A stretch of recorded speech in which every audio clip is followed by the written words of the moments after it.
Kisah ini belumlah berakhir. Kau tolak aku berulang kali. Jelas kau tidak Kodim 1408 Makassar menjuarai 3 kategori, seluruhnya juara 1 pada saat perlombaan itu berkat arahan dan petunjuk Bapak Panglima, Kasdam, Irdam, dan seluruh para asisten. Namun tidak terlepas dari seluruh kekuatan prajurit 1408 yang akhirnya mampu meraih juara 1 di semua kategori. Dalam setiap kinerja, setiap tugas yang diberikan pada kita, apapun bentuknya,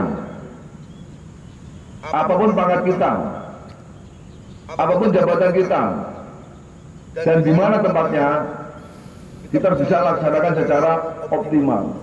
Kita punya komitmen bahwa hasil dari pekerjaan tersebut harus bervalue, bernilai, bermanfaat, sehingga alhamdulillah seperti kita rasakan pada pagi hari ini.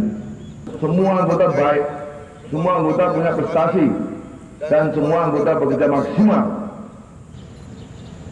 Kemarin Bapak Kasat beberapa kali ngomong ke saya selama 2 hari di sini, dan juga WA ke saya bahwa beliau selama kegiatan 2 hari di wilayah Kodam 12 Hasanuddin merasa bahagia dan bangga. Silakan tak serahkan masing-masing atasan istirahat sehari mulai Selasa, sehari-hari aja mulai Selasa, tapi nggak boleh mana-mana, silakan Makassar aja.